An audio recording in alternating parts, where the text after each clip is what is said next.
बाजारामध्ये शेवग्याची आवक कमी होतीये, त्याच्यामुळे 1 किलो शेवग्यासाठी 500 ते 600 रुपये मोजावे लागतात. शेवगा उष्ण असल्यामुळे थंडीत मागणी त्याची वाढली आहे आणि किरकोळ बाजारामध्ये पावशेर शेवग्याचे दर हे 120 ते 150 रुपयांपर्यंत आहेत आणि त्याच्यामुळे जेवणाच्या डब्यातून सांबारमधून सुद्धा शेवग्याची शेंग गायब झाली आहे.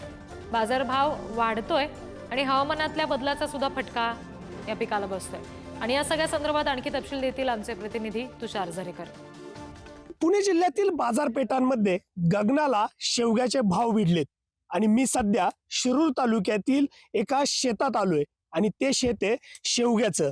या शेवगा पिकात जर आपण पाहिलं तर बाजारभाव खरं तर वाढताना पाहायला मिळतात आहे. मात्र शेवग्यावरती गेल्या काही दिवसांमध्ये रोगाचं प्रमाण वाढल्याचंही पाहायला मिळते. त्यामुळे उत्पादन आहे ते कुठेतरी कमी होताना पाहायला मिळते. माझ्याबरोबर शेतकरी आहेत, कोठारी सर आहेत.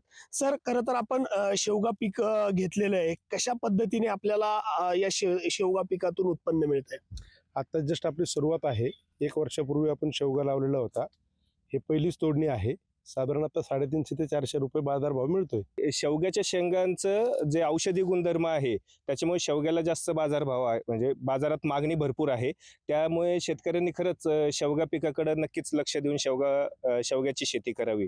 हवामानातील बदलाचा फटका खरं तर या बागांना बसत असतो. तो किती प्रमाणामध्ये ह्या तालुक्यामध्ये बसलेला पाहायला मिळतो? सध्या मागे जो दिवाळीच्या पिरियडमध्ये जो पाऊस झाला त्या ऍक्च्युली तो पीक पिरियड होता की जेणे त्यावेळेस फळधारणा सुरुवात झाली होती. आपण फळ पकडलं होतं, पण त्यावेळेस जी फुलांची गळती झाली त्याच्यामुळे आमच्या शेवगा थोडासा उशिरा आला आणि त्याच्यावरती एक फळमाशी जी असती त्याचा डंख, त्याच्यामुळे एक थोडंसं नुकसान होतं. पण बाकी तसं शेवग्यामध्ये मायक्रोन्यूट्रियंट्स व्यवस्थित नियोजन केलं तर शेवगा पीक नक्कीच उत्तम आहे.